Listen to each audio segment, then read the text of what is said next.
Di usia yang masih sangat muda, seorang anak bernama Anas bin Malik memasuki rumah manusia paling mulia di muka bumi. Bukan sebagai bangsawan, bukan pula sebagai murid biasa, melainkan sebagai pelayan Nabi Muhammad Shallallahu Alaihi Wasallam. Selama 10 tahun penuh, Anas menyaksikan akhlak yang tak pernah marah, kelembutan yang tak pernah menyakiti, dan kasih sayang yang mengubah seorang anak biasa menjadi sahabat besar penuh berkah. Inilah kisah kedekatan Anas bin Malik dengan Rasulullah Shallallahu Alaihi Wasallam, kisah tentang adab, cinta, dan teladan yang hidup. Saksikan video selengkapnya. Bismillahirrahmanirrahim. Nabi Muhammad SAW memiliki beberapa orang yang membantu beliau, tapi yang paling menonjol 3 orang: Anas bin Malik, Zaid bin Haritha, dan anaknya Zaid, Usama bin Zaid. Ini yang paling menonjol menemani Nabi SAW. Ini khusus untuk mengurus apapun yang berhubungan dengan pribadi Nabi. Sampai Nabi SAW kalau masuk rumah, mereka yang membukakan pintunya. Nabi SAW membuka sendalnya, mereka yang meletakkan.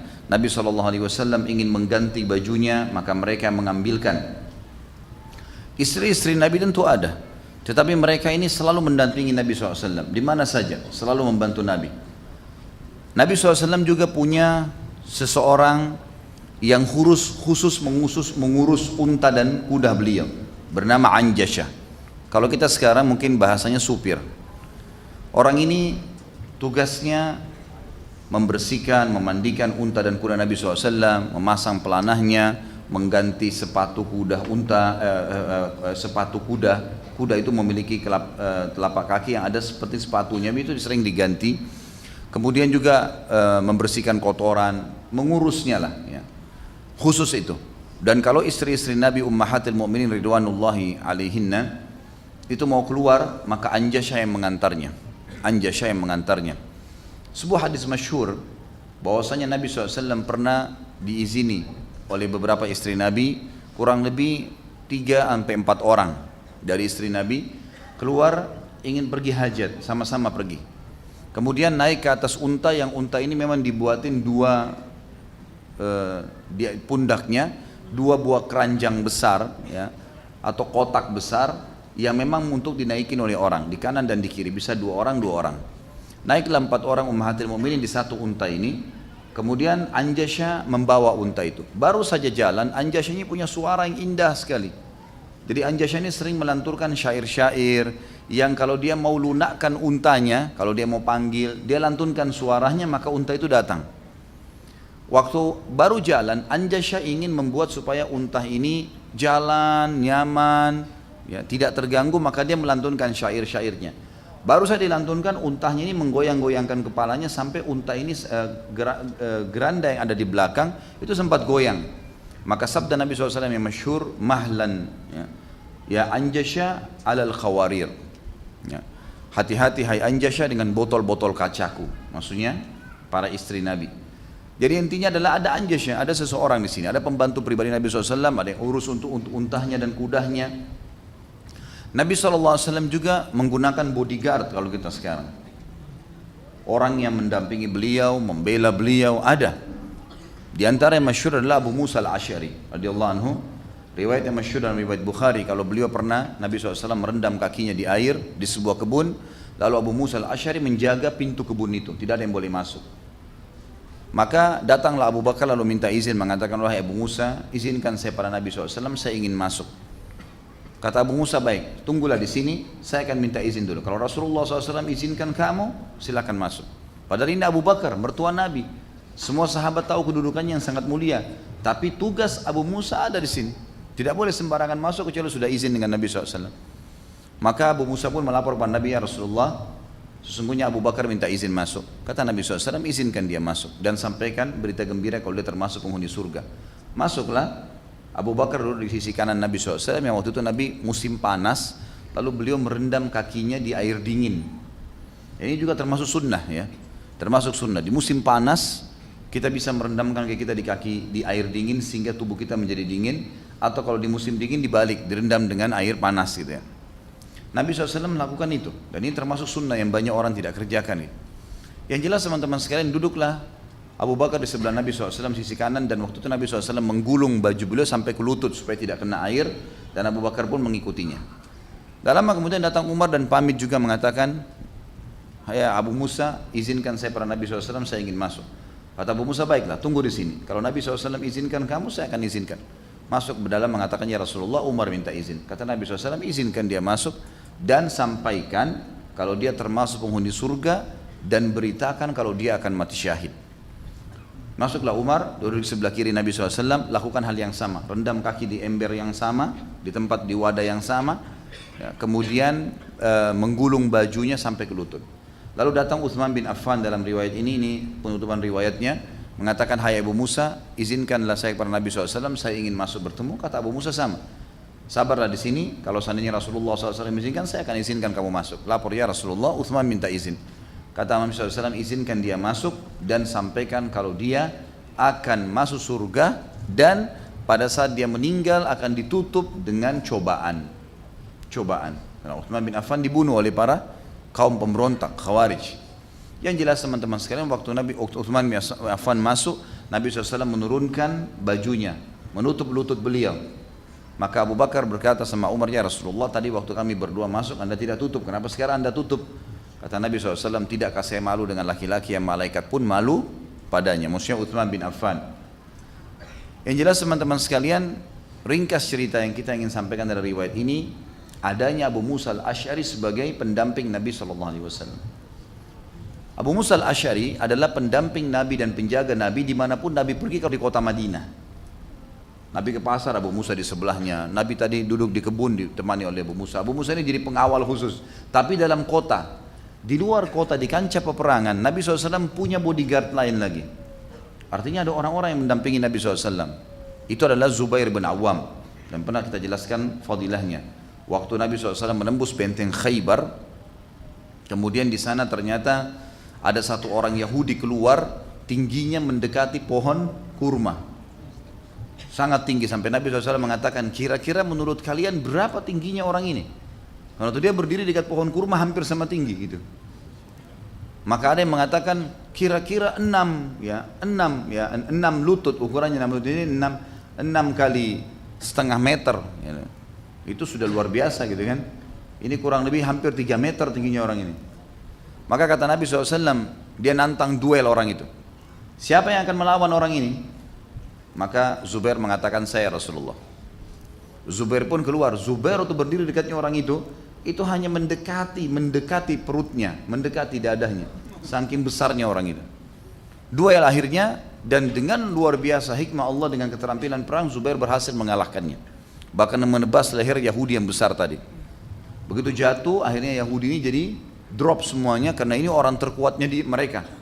Maka kalah pada saat itu. Dan Nabi SAW mengatakan, sesungguhnya semua Nabi punya bodyguard, punya pengawal khusus, dan pengawal khususku di kancah peperangan Zubair bin Awam.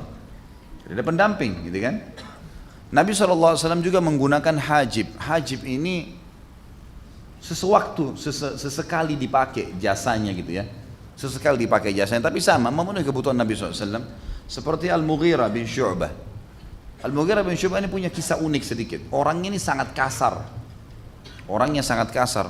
Dia Syu'bah ini ayahnya kepala suku Thaqif di Taif. Orang-orang Badui di gunung, kalau bicara suaranya kasar.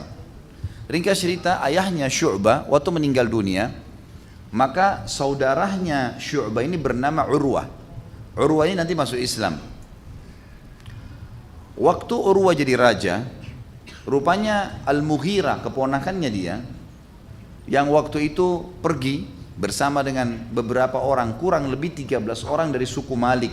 Suku Malik ini ada di sebelah Taif ya. Mereka pergi ke Mesir, bertemu dengan Muqaykis, raja Mesir pada saat itu. Ketemulah. Kemudian karena Mughirah bin Syu'bah ini kasar sekali, kalau ngomong kasar, dan Muqaykis ini merasa terganggu dengan cara ngomongnya. Waktu pulang, 13 orang dari suku Malik dan 1 orang Mughirah dari suku Thaqif ini, semua dikasih hadiah oleh Muqaykis kecuali Al-Mughirah. Al-Mughirah gak dikasih sama Muqaykis hadiah nih. Dia heran, kenapa gak dikasih? Dia tanya teman-temannya yang 13 orang, kenapa kalian semua dikasih, saya gak dikasih nih? Kata mereka, mungkin kamu terlalu kasar gitu. Maka Dia rupanya tidak terima itu, Al-Mughirah tidak terima. Waktu lagi istirahat di tengah jalan, Al-Mughirah membunuh 13 orang itu. Semuanya dibunuh, diambil hadiahnya. Al-Mughirah ambil. Begitu perilakunya lah, orang Badui gitu kan. Waktu dia mau pulang, dia tahu suku Malik ini di sebelah sukunya, sebelah Taif. Ini ribut nanti nih. Maka dia ambil inisiatif ke Madinah, ikrarkan masuk Islam. Kata Nabi SAW, wahai Mughirah, kalau Islammu kami terima, tapi perampokanmu nggak bisa, kembaliin tuh. Baiklah, akhirnya dikembalikan masalah itu. Teman-teman sekarang untuk terjadi sulh Hudaybiyah, kesepakatan Hudaybiyah pada tahun 6 Hijriah, tepatnya bulan Zulqa'dah, Nabi SAW keluar dengan 1399 sahabat dari Madinah mau umrah. Waktu itu masih memanas situasi karena baru selesai perang Ahzab.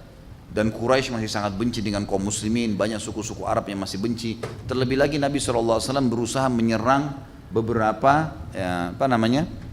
beberapa suku-suku yang ikut di perang Ahzab. Nabi SAW iklanin mau umrah, 1399 keluar bersama Nabi SAW, 1400 sama beliau. Ringkas cerita, pada saat Quraisy dengar, Quraisy tahan. Tidak boleh Nabi SAW masuk ke wilayah haram. Kalau masuk wilayah haram ini berarti nanti tidak boleh diganggu karena sudah pakai baju ihram. Tentu ada panjang lebar teman-teman, kalau ikut sirah ada panjang lebar, saya sebutkan riwayatnya. Saya ringkas-ringkaskan saja. Sampai Nabi SAW menyuruh seorang sahabat itu, tahu Quraisy keluar dengan pasukan yang besar, 3.000 orang lebih dipimpin oleh Khalid bin Walid yang belum masuk Islam pada saat itu. Nabi SAW bilang pada sahabat, siapa yang bisa menunjukkan saya jalan yang tidak umum supaya kita bisa lewatin pasukan Quraisy ini tiba di wilayah haram. Kata seorang sahabat, saya Rasulullah. Kebetulan orang Mekah muhajir, lalu ditunjuklah Nabi SAW pergi melewatin padang pasir jauh sampai betul-betul memang melewati pasukan Quraisy. Pas tiba di bendera perbatasan haram, kudanya Nabi SAW, untanya Nabi duduk tiba-tiba. Nabi coba dorong, nggak mau. Sahabat dorong, nggak mau. Ini di depannya sudah ada bendera pembatas haram. Kalau masuk di situ orang Quraisy nggak bakal bisa ganggu. Ternyata duduk untanya. Seorang sahabat mengatakan, ya Rasulullah, kayaknya unta ini kena gangguan syaitan, kok nggak mau masuk gitu. Kata Nabi SAW, tidak. Yang telah menahan unta ini adalah yang menahan gajah-gajahnya Abraha, Allah Subhanahu Wa Taala. Jadi gajahnya Abraha itu kan dulu kalau di depan Ka'bah duduk, tidak mau berdiri. Kalau diarahkan ke Yaman, ke negerinya Abraha, mau berdiri. Kalau ke Ka'bah nggak mau, tertahan gitu kan, supaya mereka tidak hancurin Ka'bah. Ringkas cerita teman-teman sekalian, orang-orang Quraisy pun dengar mereka kembali dengan pasukan 3.000, melihat Nabi SAW berkemah dengan para sahabat di situ. Mereka utuslah satu orang bernama Urwah, ya, Ats-Tsaqafi. Urwah ini pamannya Al-Mughirah. Waktu itu sahabat semua pakai baju ihram, Mughirah juga ikut, gitu kan.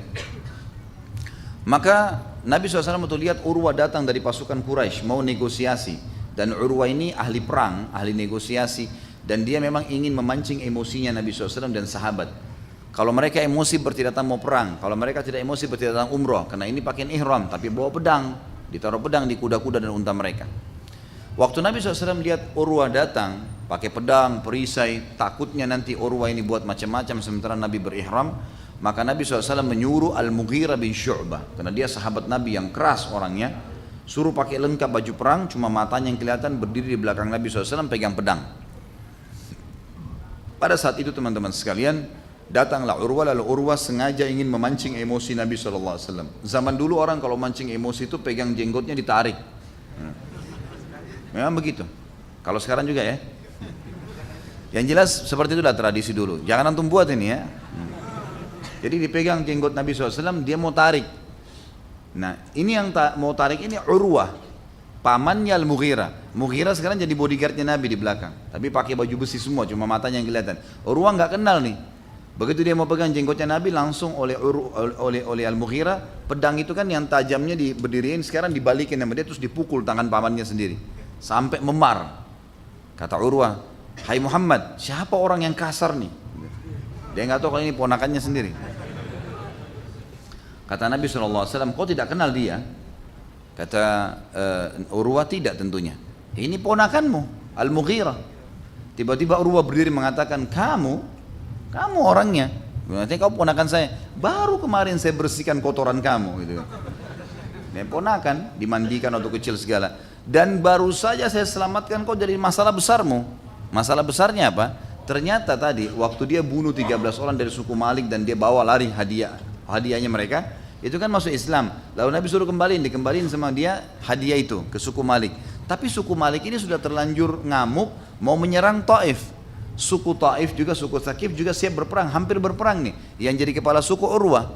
Lalu Urwah berkata, ada orang datang pada Urwah mengatakan, hai Urwah, kamu lebih berakal daripada kau buat dua suku ini berperang. Lebih baik bayar saja diahnya 13 orang itu, bayarin dendahnya. Waktu itu orang kalau bunuh orang lain bayar 10 ekor unta. Kalau ada orang dibunuh, bayar denda 10 ekor unta, maka tidak dibunuh dia. Bayarlah sama Urwah untuk ponakannya Al-Mughirah.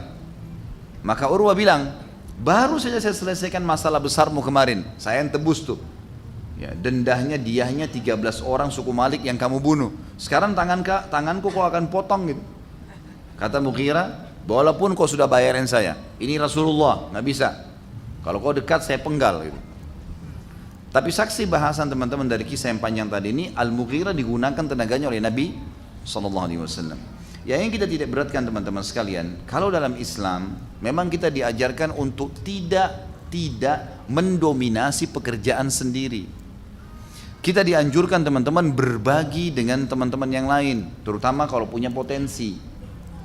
Misal orang di kantor punya sekretaris, punya bendahara yang urus keuangan, dibagi pekerjaan itu. Ada orang yang bagian di lapangan, humasnya, ada ini, ada itu bagus. Dan ulama mengatakan kalau orang menggunakan hajib tadi atau seperti tadilah pembantu dan seterusnya, atau mungkin dalam perusahaan pegawai, ya, orang-orang yang membantunya, kalau dia niatkan karena Nabi SAW melakukannya, maka itu satu hal yang positif, bisa berpahala. Kita lihat orang yang menggunakan banyak orang, Allah Subhanahu Wa Taala juga mudahkan rezekinya membayar gaji-gaji mereka, akhirnya jadi mudah semuanya. Tapi kalau kita lihat orang yang mau mendominasi sendiri semuanya mau dikerja, ini akan kerepotan. Bagi waktunya susah, ya, ngatur waktu, dan masih banyak potensi yang akhirnya terbengkalai. Baiklah, teman-teman sekalian, kita akan masuk dulu di poin itu, poin pertama ya, bolehnya menggunakan jasa untuk membantu, ya, apapun pekerjaan kita selama tidak ada pelanggaran agama. Misal kalau kita butuh sekretaris untuk laki-laki, ya laki-laki juga gitu kan. Mungkin ummahat kita atau akhwat kita juga menggunakan dari akhwat. Yang jelas menggunakan tenaga orang adalah bagian daripada perintah agama kita, dan itu dibolehkan. Kalau diniatkan karena Nabi SAW melakukan, maka berarti pahala. Ingat, semua ummahatil mukminin ada pembantunya. Semua di rumah ada pembantu. Jadi jangan kita anggap di sini, nanti akan kita masuk ke poin kedua ya, bagaimana bermuamalah dengan pembantu. Poin pertama dulu difahami, boleh ada pembantu. Boleh memiliki supir, boleh memiliki tukang kebun, boleh memiliki apalah sekretaris tadi, ya, orang yang membela dia kalau lagi ada masalah, dia mau safar minta ditemanin dan seterusnya, dibolehkan dalam agama. Karena Nabi SAW melakukan itu. Dan malah terbalik, tidak sesuai dengan syariat kalau seseorang mau mendominasi sendiri. Ada orang subhanallah semua dikerja sendiri sama dia. Bukan tidak boleh, walaupun kita punya, tapi akan banyak waktu yang tersita. Kenapa kita nggak berbagi duit kasih gajinya tukang kebun misalnya? Kecuali sesekali, ya, sesekali mungkin kita ingin melakukan hobi mungkin, gitu kan? Bagilah sesuatu, dan kalau kita berbagi dengan secara yang seperti ini teman-teman, pastikan rezeki kita akan terbuka. Allah akan mudahkan kita. Lihat orang makin banyak memperkerjakan orang jadi pegawai, makin terbuka usahanya. Karena memang dia membantu, dan itu memang seperti itulah sistem yang sedang Allah ciptakan. Jadi ada image di sini yang kita ingin perbaiki ya. Poin kedua teman-teman sekalian, yang kita perlu perhatikan adalah wajib berbuat baik dengan pembantu itu. Ini berhubungan dengan masalah pembantu semua nih ya, dengan pembantu, pegawai, kemudian juga ada hamba sahaya. Kita akan beda-bedain nanti. Kita akan mulai teman-teman sekalian dengan pembantu. Dianjurkan laki-laki punya pembantu laki-laki, perempuan perempuan, tapi boleh kalau dalam satu rumah tangga memiliki pembantu perempuan. Ya. Kalau pembantu laki-laki dianjurkan untuk tidak berinteraksi dengan tuan perempuannya. Ya. Kecuali sahaya, ada hukum sendiri nantinya akan dibahas itu. Yang jelas teman-teman sekalian, kalau memang di rumah itu ada pembantu, seorang bibi, mbak yang membantu misalnya, maka itu dibolehkan dalam agama. Tetapi tidak boleh kalau ada ikhtilat, dalam arti kata khalwat ya, berdua saja. Misal seorang laki-laki kemudian dibantu oleh seorang perempuan saja, ini nggak boleh. Atau seorang perempuan dibantu oleh seorang laki-laki, saya ini nggak boleh. Tapi kalau satu keluarga besar maka dibolehkan. Baik, kita masih sebenarnya begini saja. Ya, ibrah yang pertama yang kita ambil adalah bolehnya menggunakan pembantu. Lalu kita sebutkan atau tenaga-tenaga pegawai, tenaga kerja dan seterusnya. Kita akan masuk di sub bahasan ini, di ibrah ini adalah husnul muamalah ma'al khadim. Harusnya kita berbuat baik dengan para pembantu-pembantu kita. Beranjak daripada hadis Nabi SAW di dalam hadis Bukhari Muslim yang berbunyi Anil Ma'mur ibn Suwaid qala ra'aitu Abu Dzar radhiyallahu anhu wa alaihi hullatun wa ala gulamihi mithlaha. Aku telah melihat Abu Dzar, sahabat Nabi yang mulia, dia memakai hulla. Hulla itu pakaian yang mewah, pakaian yang bagus, dan pembantunya laki-laki yang mendampingi dia memakai baju yang sama, warna yang sama, jenis yang sama. Fasa'altu an dzalika, lalu saya tanya kepada Abu Dzar tentang masalah itu. Fadzakara annahu kana sabba rajulan ala ahdi Rasulillah SAW fa'ayyara bi ummih, bahwasanya dia pernah satu waktu mencaci maki seseorang yang sedang bekerja dengan dia, gitu kan? Sampai membuat orang itu kayak malu, terhina, karena ini pembantu. Udah kamu pakai baju yang begini saja, jangan baju sama dengan saya misalnya, gitu kan?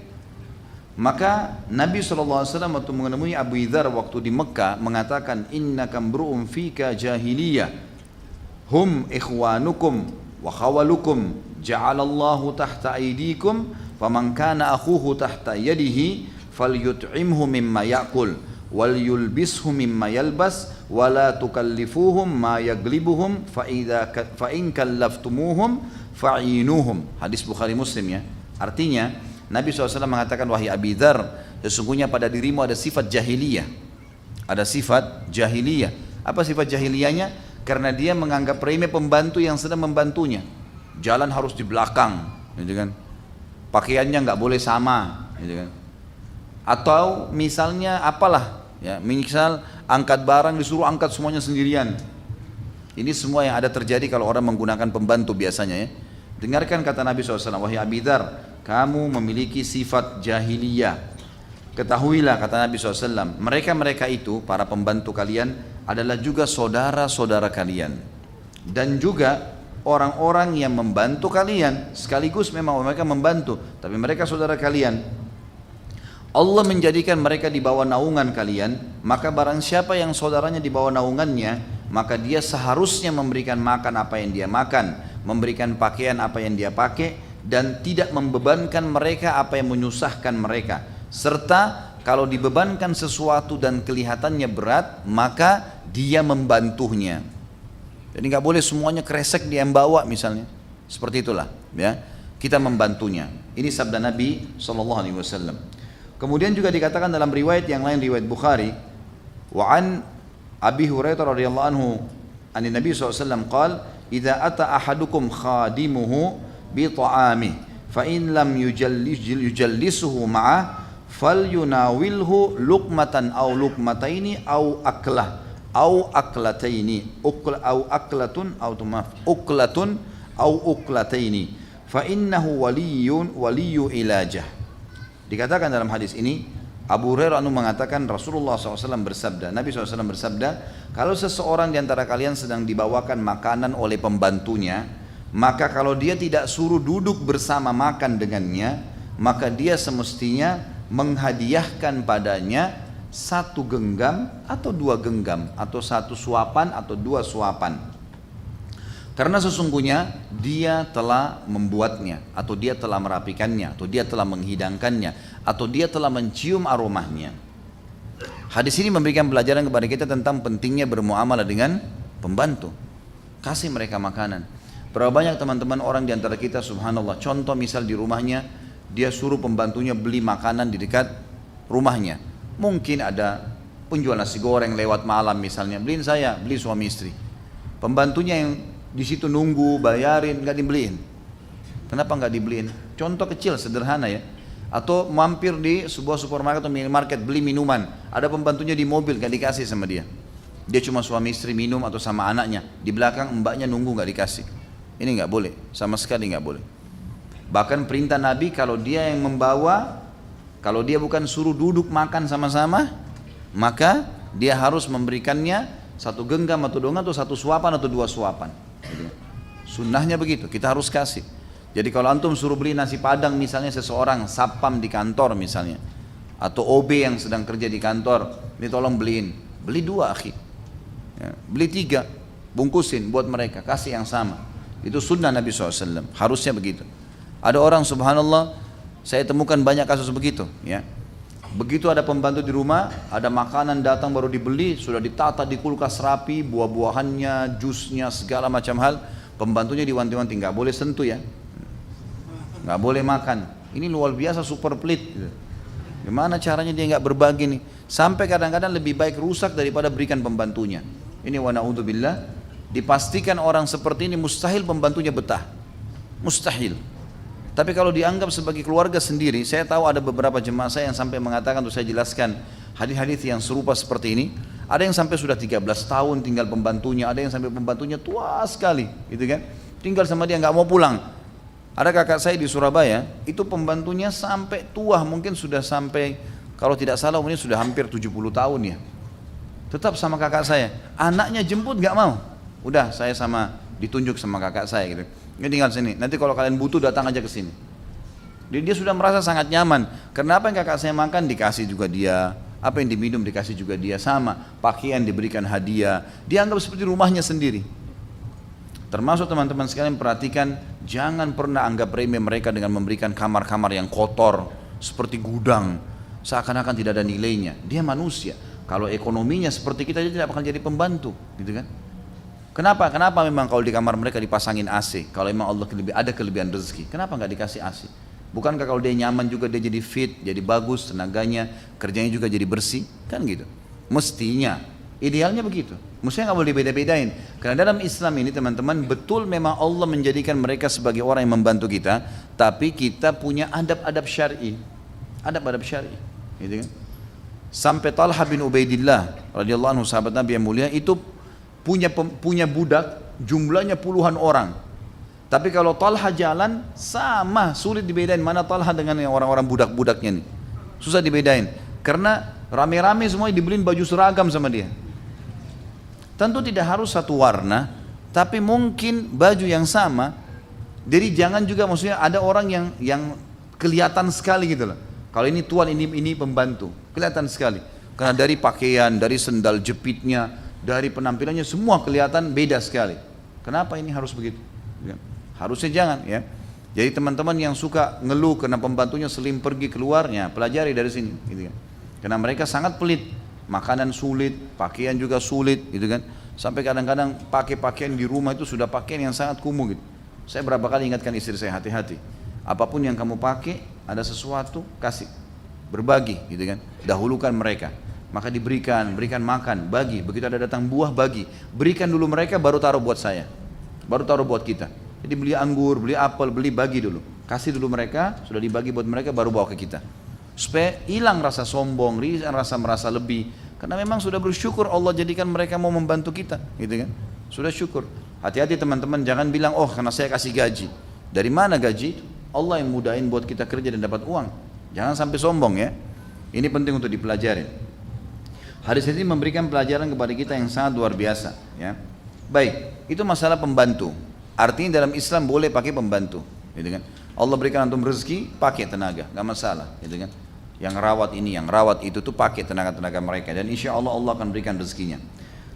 Ini kalau pembantu. Sekarang kita pindah kalau pekerja, pegawai, perusahaan kah, kita buka usaha, pakai tenaga pegawai teman-teman sekalian. Tentu cari saudara-saudara Muslim yang baik.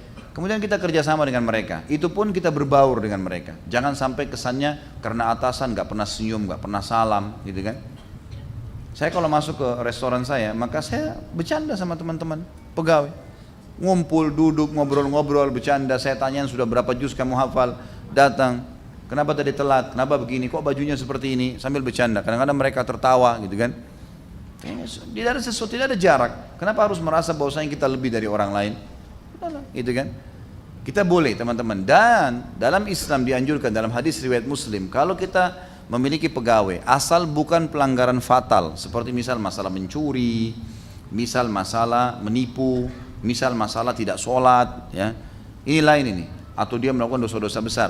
Tapi kalau kesalahan mungkin jatuhin gelas, mungkin lupa melakukan satu perbuatan, maka kita harus tahu teman-teman sekalian, kalau dalam Islam kita dianjurkan selalu memaafkan. Seorang sahabat punya kebun kurma, luas kebun kurmanya, pegawainya banyak, sampai ratusan orang. Nah kadang-kadang kalau dia kasih instruksi, kalau sekarang mungkin masih ada, mungkin dipasang speaker, kalau di kebun-kebun itu pasang speaker yang jarak jauh, bisa instruksi maka terdengar gitu kan. Kalau sekarang, dulu kan tidak bisa, maka ini sahabat ini kecapean, karena datang ke sini, dia sudah instruksikan, dia ke ujung pegawai yang kesekian, dia kembali, ternyata ini belum selesai kerjaannya. Maka dia bingung, gimana nih, harus saya pecat, karena terlambat bekerja, atau saya maafin saja, datang kepada Nabi SAW, ya Rasulullah, pegawai saya begini ya Rasulullah, apa yang saya harus lakukan? Apakah, atau sampai batas mana saya harus memaafkan pegawai saya? Kesalahannya bukan fatal ya, sekali lagi bukan mencuri, bukan menipu, bukan apa ini kesalahan cuma telat sedikit melakukan perbuatan, atau memang belum selesai, diberikan kesempatan. Kata Nabi SAW, maafkan pegawaimu walaupun sampai 70 kali. 70 kali maafkan. Lalu teman-teman pegawai jangan bilang, Ustadz Khalid bilang ini kesempatan, kita bisa dimaafin 70 kali. Atasan antum harus tahu hadis itu pak, gitu kan. Ini salah, jangan juga begitu ya. Karena harus kita juga menghormati dia yang sudah memberikan kita pekerjaan.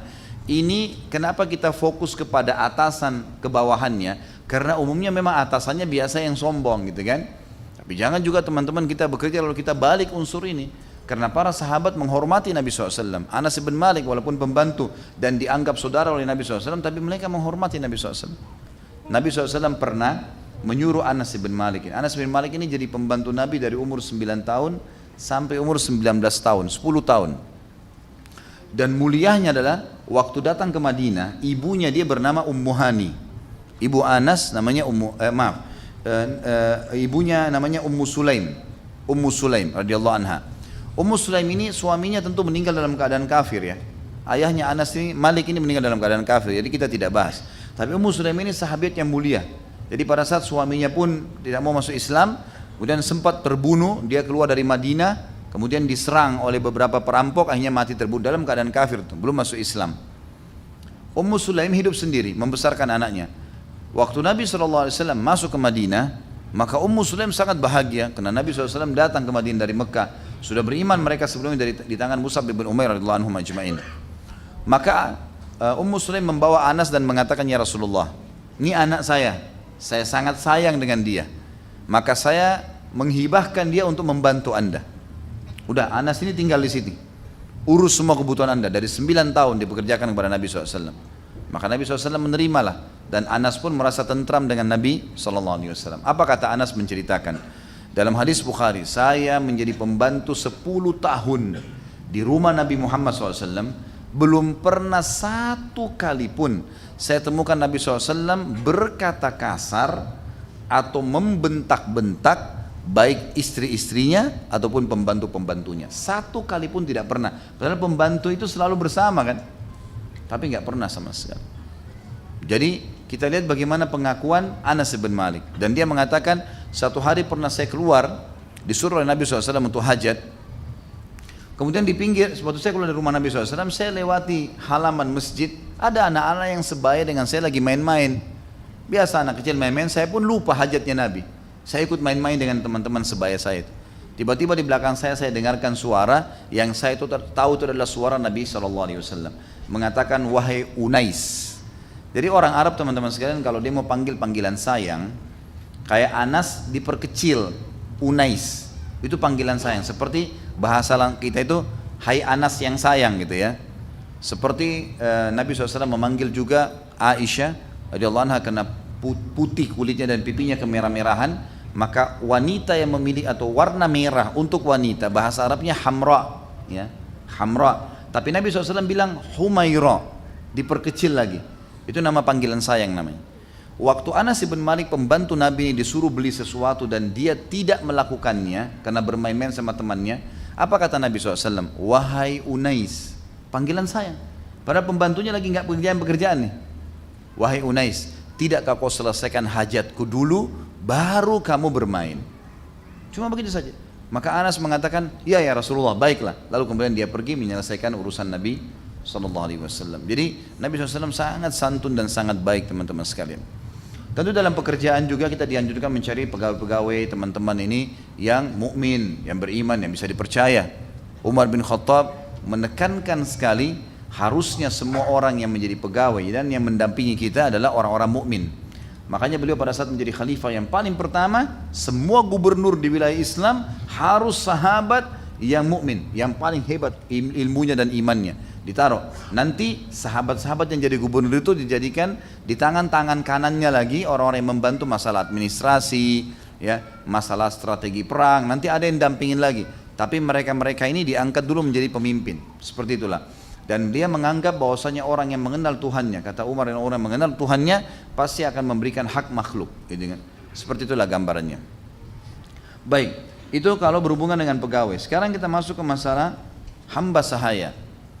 Kalau terjadi peperangan antara muslimin dengan orang kafir, pernah saya jelaskan di beberapa bahasan kita yang lalu, maka kita mendapatkan hamba sahaya. Kalau terjadi perang, jihad, kemudian kita menang, semua yang di pasukan kafir menjadi hamba sahaya kita. Hamba sahaya bisa diperjualbelikan, gitu kan? Sudah pernah saya jelaskan panjang lebar hukumnya pada saat menjelaskan hukum-hukum yang sebelumnya, ya, beberapa sahabat yang sebelumnya. Tapi ada yang ingin saya tambahkan. Misal, kalau seseorang menjadi hamba sahaya, misal pun ya, kita bukan bicara tuannya sudah pernah kita bahas, kita boleh punya hamba sahaya, mereka bisa menjadi pembersihan dosa namanya kafarah, ya. Mereka bisa menjadi penyebab kita dapat pahala dengan fakku raqabah, bebasin saja, gitu. Kalau orang menjadi budak, teman-teman sekalian, jangan dianggap itu buruk. Belum tentu buruk, apalagi kalau dia masuk Islam. Karena ada hadis yang menyebutkan fadilah orang jadi budak malah. Kalau jadi budak, bukan kita disuruh jadi budak, enggak. Tapi kalau ada orang yang kita tangkap di medan perang tertawan lalu dia masuk Islam jadi budak kita, maka kalau dia muslim, dia bisa mendapatkan pahala yang sangat besar. Coba kita renungi misalnya hadisnya. Riwayat Imam Bukhari Muslim. Kata Nabi SAW, Innal abda idha nasaha li sayyidihi wa ahsana ibadatallah falahu ajruhu marratain. Kalau seandainya seorang hamba sahaya itu benar-benar dia tulus melayani tuannya, majikannya, karena dia milik majikannya, bisa diperjualbelikan, gitu kan. Kalau dia tulus melayani majikannya, menasihatinya dengan benar, dan dia menjaga ibadahnya yang baik sama Allah, maka khusus hamba seperti ini, budak ini punya double pahala ibadah. Double pahala ibadah. Jadi kalau orang bebas kayak kita pun, teman-teman, bisa dikalahkan pahalanya dengan budak. Apa yang kita ambil benang merah dari hadis ini? Ternyata nggak boleh nganggap remeh budak ini, gitu kan? Nggak boleh anggap remeh dari pembantu, nggak boleh anggap remeh pegawai. Walaupun ada unsur timbal balik juga, tentu mereka juga harus menghormati, gitu kan? Ada hadis yang lain juga. Abu Hurairah meriwayatkan dalam hadis Bukhari Muslim, lil abdil mamlukil muslih ajran, walladhi nafsi Abi Hurairah biyadi, laula al jihadu fi sabilillah wal hajj wa birra ummi la ahbabtu an amuta wa ana mamluk. Kata Abu Hurairah anhu, sesungguhnya budak, seorang budak yang masih di bawah naungan tuannya, belum bebas, masih budak, tapi dia muslih, selalu memperbaiki, selalu baiki hubungan ibadahnya sama Allah, dia baik sama tuannya, maka dia memiliki double pahala orang yang normal.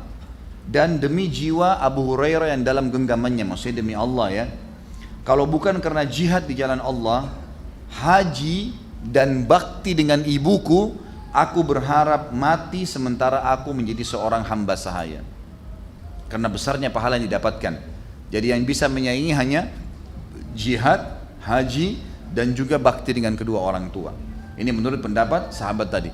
Sekali lagi, benang merahnya adalah kita dilarang untuk menghardik mereka, menganggap remeh mereka. Karena teman-teman sekalian, mungkin sekarang kondisi kita lagi aman, tidak ada peperangan misal. Tapi bukan mustahil satu waktu terjadi jihad, antum akan hadapin tuh. Kalau berhadapan dengan pasukan lalu kita menang, memang mereka jadi hamba sahaya.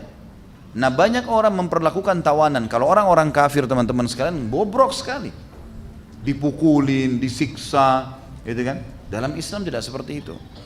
nggak boleh sama sekali, nggak boleh mukul. Sampai kata Nabi SAW, siapa yang memukul hamba sahayanya dengan tuduhan-tuduhan dusta, maka dia akan dihukum oleh Allah pada hari kiamat.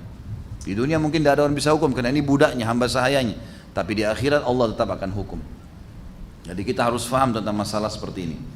Kemudian juga Abu Musa al-Asy'ari radhiyallahu anhu mengatakan di dalam sebuah hadis riwayat Imam Bukhari, qala Rasulullah sallallahu alaihi wasallam, al-mamluku alladhi yuhsinu ibadata rabbah wa yuaddi ila sayyidihi alladhi alaihi minal haqqi wan nasiha wat ta'ata lahu ajran.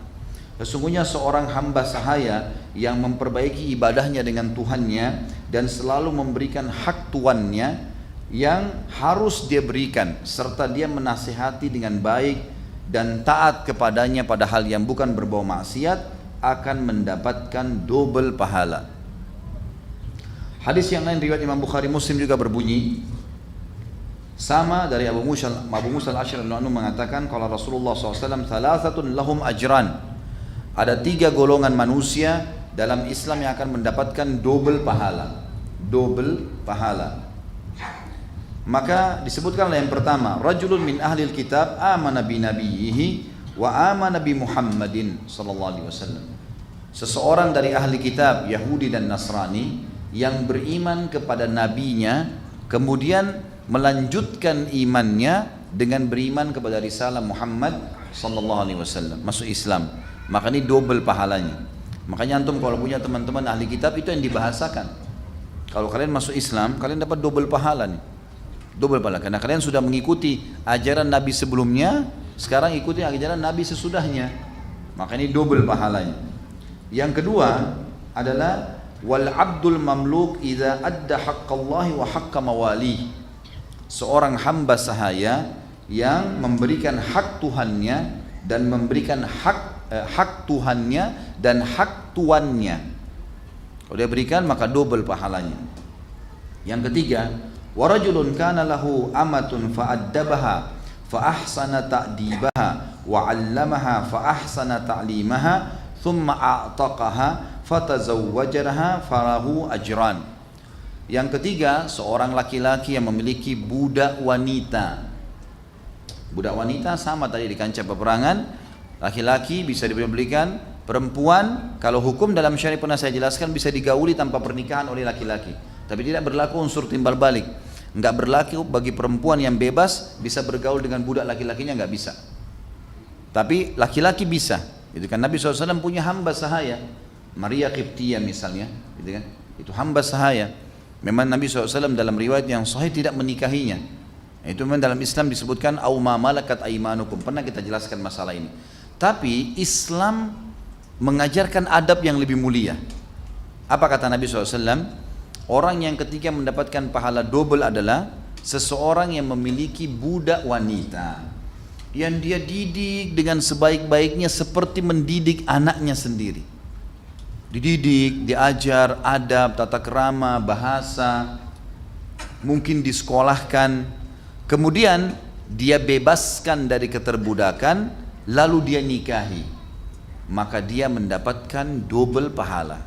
Orang ini dapat double pahala. Artinya walaupun budak sahaya wanita boleh digauli tanpa pernikahan, tetapi kalau dibebaskan dinikahi jauh lebih afdal, pahalanya double, gitu kan?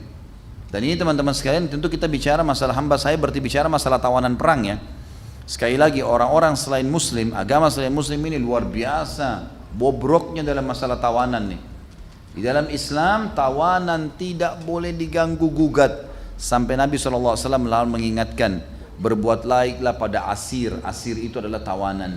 Sampai para sahabat itu pada saat ada tawanan-tawanan dibawa ke Madinah, walaupun mereka lagi diikat supaya tidak lari, tapi disuapkan makanan di mulutnya, diberikan minum di mulutnya, sampai para tawanan yang masuk Islam mengatakan, demi Allah mereka lagi memegang roti dan kurma kering dan mereka memasukkan roti ke mulut kami, sementara kurma kering yang mereka makan. Roti berarti lebih enak, gitu kan? Dan kalau roti jatuh di mulut dari mulut kami, tawanan karena lagi diikat tangannya, maka para sahabat Muhammad itu memperebutkan roti tersebut, membersihkan lalu memasukkan kembali ke mulut para tawanan. Jadi memang muamalah yang sangat luar biasa, berbeda sekali, gitu kan? Mungkin teman-teman saya tidak tahu pernah lihat atau tidak, bagaimana cuplikan pada saat tentara Amerika masuk ke Irak, bagaimana mereka memperlakukan tentara-tentara muslim tuh, sampai dihomoi gitu kan. Mereka yang banyak homo, mereka melakukan itu, tidak dibiarkan mandi, tidak diurus, makanannya tidak dikasih, sampai tadinya foto-fotonya waktu sebelum ditawan itu gemuk-gemuk, mereka sehat, itu jadi kurus sekali, jadi hitam kulitnya, jadi terganggu, nggak ada sama sekali belas kasihan pada manusia, gitu kan. Bashar sekarang mengambil orang-orang yang ditawan, dibiarin sampai mengurus, ditelanjangin pakaiannya, di penjara, dipukulin, disiksa sampai mati, dan mereka puas dengan mati seperti itu. Subhanallah. Ajaran Islam sama sekali. Disuruh bebasin, disuruh baikin, dikasih baju, kasih makanan, bagian dari syariat, gitu kan? Bagian daripada syariat, ini penting sekali. Jadi adab-adab ini harus dijaga teman-teman sekalian. Kemudian hadis yang lain, hadis ini diriwayatkan oleh Imam Muslim. An Suwaid bin Mukrin qala, laqad ra'aituni sab'atin min bani Makrin ma lana khadimun illa wahida latamaha asgharuna fa amara Rasulullah sallallahu alaihi wasallam an nu'tiqaha wa fi riwayatin sabi'a ikhwatun li. Seorang sahabat bernama Suwaid ibn Mukrin, beliau mengatakan, aku bersaudara 7 orang, dan ketujuhnya ini kami berasal dari suku Makrin, ya. Dan di rumah kami itu ada 1 orang pembantu saja, hanya ada 1 orang pembantu. Hanya ada 1 orang pembantu perempuan, dan kebetulan ini adalah budak wanita, ya. Kata Suwaid bin Mukrin, saya bersaudara 7 orang dan semua dari suku Mukrin, maksudnya dari ibu dan ayah, ya. Dan di rumah kami hanya ada 1 pembantu, kebetulan dia selain membantu juga budak wanita. Maka adik kami yang paling kecil menampar budak wanita itu. Pada saat ditampar budak wanita tersebut dan sampai berita kepada Nabi SAW, Nabi SAW menyuruh membebaskan budak tadi. Nggak boleh, menampar nggak boleh. Kalau hamba sahaya, kata ulama hadis menjelaskan hadis riwayat Muslim ini, tidak boleh ditampar, padahal hamba sahaya itu bisa diperjualbelikan. Bagaimana dengan pembantu, bagaimana dengan supir, bagaimana dengan pegawai? Semua ini teman-teman sekalian tidak boleh sama sekali dihina. Nggak boleh hina saudara muslim, gitu kan? Harus kita fahamin. Subhanallah, saya ambil pelajaran dari guru-guru kami dulu di Madinah. Itu kalau masuk di kelas teman-teman, masuk di kelas ya, masuk ngobrol, dia sampaikan materi segala. Tapi kalau sudah ketemu di luar, biasa ngobrol, bercanda. Bahkan kadang-kadang subhanallah dalam majlis ilmu di Masjid Nabawi, saya pernah bertemu dengan guru-guru saya, duduk di sebelah saya tuh, belajar dari ulama yang sama. Padahal ini guru-guru kami sudah doktor di kampus, sudah luar biasa, dosen, sudah menjadi rujukan. Duduk dalam majelis halaqah, duduk sama orang-orang. Berapa banyak orang yang tidak bisa melakukan ini, merasa dirinya lebih dari orang lain, sudah nggak mungkin hadir di pengajian, sudah nggak mungkin. Makanya hati-hati, orang Islam tidak ada seperti itu. Sesuatu yang benar, sesuatu yang wajar, nggak ada masalah. Bahkan Nabi Muhammad SAW dikatakan dalam riwayat teman-teman sekalian, Nabi SAW itu bisa tangannya dipegang oleh budak wanita, ya, budak perempuan anak kecil di Madinah, dan bisa membawanya kemana saja. Jadi kan Nabi SAW saking toleransinya dengan masalah ini. Riwayat yang lain, Abu Mas'ud radhiyallahu anhu, sahabat Nabi yang mulia, ini sempat hadir di perang Badar, ya, terkenal. Ini bukan Abdullah bin Mas'ud lain, ini Abi Mas'ud dan sahabat Nabi yang lain lagi. Dia mengatakan, kuntu adribu gulaman li bisaut. Suatu hari aku pernah memukul budakku dengan pecut, ya, dengan pecut. Fasami'tu sautan min khalfi, i'lam Aba Mas'ud, falam afhamus saut minal ghadab. Ada suara dari belakangku mengatakan, wahai Abu Mas'ud, ketahuilah, tapi aku tidak bisa menangkap suara siapa itu, karena aku sangat emosi pada saat itu. Falamma dana, pada saat suara itu makin dekat denganku, idza huwa Rasulullah sallallahu alaihi wasallam. Ternyata itu adalah suara Rasulullah sallallahu alaihi wasallam. Fa idza huwa yaqul, pada saat itu Nabi mengatakan, "I'lam Aba Mas'ud, aqdar 'alaika minka 'ala hadzal gulam. Allahu aqdaru 'alaika minka 'ala hadzal gulam." Fa qultu la adribu mamlukan ba'dahu abada. Maka Nabi SAW mengatakan, ketahuilah, bahwasanya Allah, wahai Abu Mas'ud, lebih mampu, bisa lebih cepat menghukummu daripada kau menghukum budakmu ini. Maka Abu Mas'ud pun akhirnya sadar, bertobat kepada Allah lalu mengatakan, demi Allah ya Rasulullah, mulai hari ini saya tidak akan memukul lagi budak-budakku. Di dalam riwayat yang lain dikatakan, fasakata sautu min yadi min hibatihi sallallahu alaihi wasallam, maka jatuhlah pecut dari tanganku karena wibawahnya Nabi sallallahu alaihi wasallam. Kemudian juga dalam riwayat yang lain ditambahkan, ya Rasulullah, wa hurrun liwajhillah, sesungguhnya wahai utusan Allah, budak ini aku bebasin karena Allah, karena perbuatanku tadi. Faqala, maka Nabi SAW mengatakan, ama laula taf'al, laulam taf'al, lalafahatkan nar, au lamasatkan nar, rawahu Muslim. Kalau kau tidak lakukan, karena tadi dia bilang, Abu Mas'ud mengatakan, ya Rasulullah, saya bebasin aja orang ini sebagai tebusannya deh, saya sudah pukul tadi dia. Lalu kata Nabi SAW, ketahuilah kalau kau tidak lakukan, maka niscaya kau akan dilalap oleh api neraka, kau akan dibakar oleh api neraka. Jadi hati-hati teman-teman sekalian. Pernah juga ada orang-orang dilewatin oleh seorang sahabat Nabi, dalam riwayat ini tidak pernah disebutkan atau tidak tersebutkan riwayatnya, namanya, tapi dikatakan seorang sahabat Nabi pernah melewatin ada orang yang sedang disiksa. Ternyata orang yang disiksa ini adalah para bukan ahli zimmah ya, orang-orang kafir yang semestinya membayar jizyah, upeti. Kan kita kalau perangin satu wilayah tawarin Islam ya, kalau mereka nolak bayar jizyah, upeti. Kalau mereka nolak maka diperangi kan gitu. Nah ada satu wilayah rupanya dulu itu tidak mau masuk Islam, nggak mau juga perang, maka mereka memilih jizyah. Berarti haknya umat Islam setahun sekali akan dibayar. Ini biasanya ditentukan per kepala, diberikan satu keranjang kurma dan seterusnya. Seperti itulah sebagai bentuk kehinaan karena mereka menolak agama Allah Subhanahu wa taala. Ringkas cerita teman-teman sekalian, ada orang-orang muslim rupanya dia punya hak upeti, lalu dia datangin dan dihukumlah orang-orang yang kafir tadi yang tidak bayar jizyah dengan cara disiramin air-air yang panas di kepala mereka. Yang lakukan ini orang muslim terhadap orang kafir. Maka sahabat ini mengatakan, sungguh saya telah mendengarkan Nabi SAW bersabda, Allah akan menghukum siapapun manusia yang menyiksa manusia yang lain. Riwayat lain, makhluk yang lain. Teman-teman contoh misal, pegang hadis Nabi dari Bukhari, fi kulli kabidin ratabatin ajr. Ada juga hadis yang mirip diriwayatkan oleh Imam Tirmidzi. Dua-duanya sahih. Kata Nabi SAW, di setiap denyut kehidupan ada pahala. Kenapa teman-teman pada saat antum tangkap tikus harus disiram dengan air panas? Ada orang begitu. Dikeluarin dari tokohnya, diperangkap, taruh di depan. Saya pernah lihat sendiri disiram dengan air panas. Kena jengkel dengan tikus tersebut. Apa hubungannya? Nggak ada hubungannya sama sekali kan. Yang penting keburukannya sudah hilang. Sampai kata Nabi SAW, فَإِذَا قَتَلْتُمْ فَأَحْسِنُوا الْقَتْلَ. Kalau kalian pun harus membunuh, bunuh dengan cara yang santun, yang baik. Artinya memang mungkin dipukul sekali udah.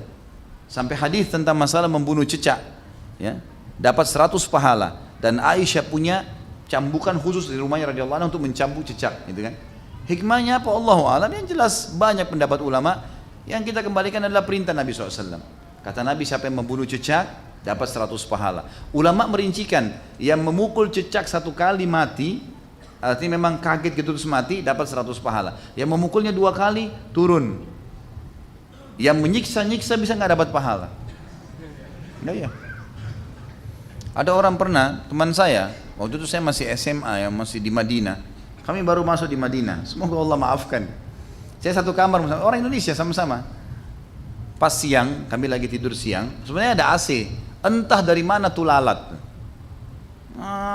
Ganggu lagi tidur nih. Saya udah ngusir-ngusir, lalatnya tetap ada. Rupanya dia tidur di sebelah saya gitu. Entah bagaimana saya tertidur, pas saya bangun, rupanya dia udah nangkap lalat itu. Dipegang sama dia lalat itu. Diangkat meja belajar kami diangkat, ditaruh di kakinya. Loh, kenapa akhi? Tadi ganggu ana nih. Gitu. Apa hubungannya nih? Kan kalaupun harus lepaslah ke udara udah selesai kan. Misal contoh ya. Kalaupun mau bunuh mungkin dikepuk terus mati selesai. Ini enggak, dijepit, ditaruh di atas. Di bawah kaki meja diangkat, ditaruh, dijepit. Ini lalat aja begitu. Gimana kalau dia punya anak tuh? Mana kalau dia punya istri kan gitu ya. Itu bahaya loh, terbawa ya. Orang yang terbiasa melayankan tangan, biasa mukul, biasa caci maki ini terbawa kemana-mana loh. Tapi kalau kita terbiasa lembut, santun gitu kan. Nabi SAW itu cirinya dengan para sahabat teman-teman, kalau jalan semuanya dianggap seperti tidak punya keterampilan bela diri. Seperti orang biasa sekali kalau jalan. Enggak kakinya ribut kah, enggak kelihatan sombong kah, enggak, biasa saja. Sampai enggak tahu. Dan sampai kadang-kadang musuh-musuh Islam menganggap para sahabat itu biasa semua. Bukan ahli perang nih, kelihatannya dari penampilannya gitu. Waktu mereka bertemu baru mereka kaget. Ternyata orang ini luar biasa, gitu kan. Orang yang luar biasa. Jadi memang kita disuruh merendah, ya. Tidak usah pamer-pamer sana sini. Saya yakin teman-teman sih, masya Allah banyak yang ahli bela diri, saya yakin.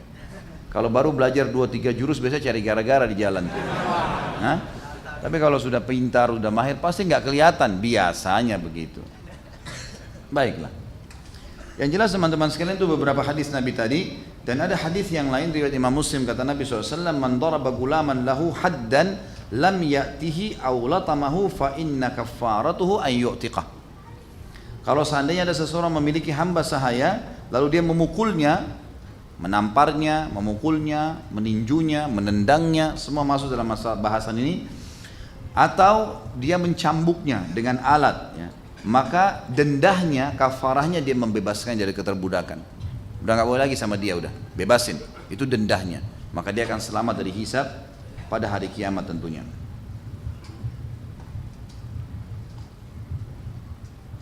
Tentu saya bahasakan ini teman-teman sekalian, untuk tuan, atasan, ya, atau orang yang sedang punya wewenang orang lain di bawah dia, maka dia harus menjalankan semua apa yang disebutkan oleh Nabi SAW tadi, dan dia berharap pahala di situ.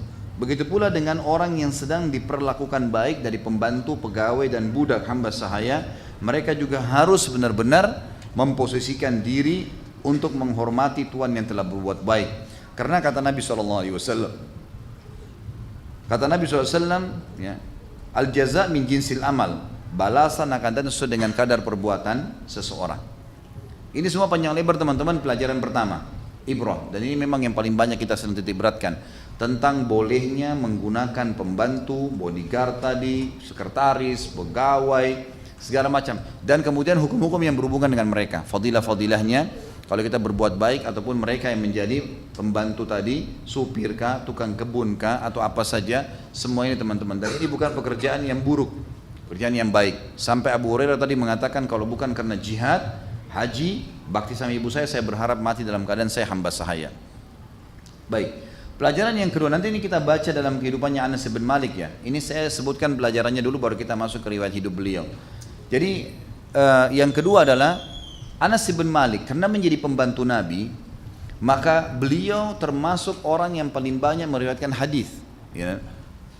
Yang meriwayatkan hadis laki-laki ada dua, yang paling banyak Abu Hurairah dan Nabi dan Anas bin Malik.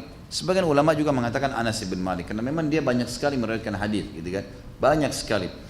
Jadi bisa ribuan hadis yang disebutkan oleh Anas bin Malik dan rata-rata hadis ini semuanya kuat. Ya. Kemudian yang kita ambil pelajaran di sini, pelajaran yang kedua adalah bagaimana Anas karena menjadi pembantu, maka dia telah mengambil pelajaran yang sangat besar dari kehidupan Nabi SAW termasuk dalam masalah ibadah. Sampai dinukil, kalau di dalam buku kita ini disebutkan bahwasanya tidak ada orang yang sholat seperti sholatnya Nabi SAW mengalahkan Anas bin Malik. Jadi memang sholatnya seperti sholat Nabi SAW. Ini ada disebutkan tentunya di buku kita, ya.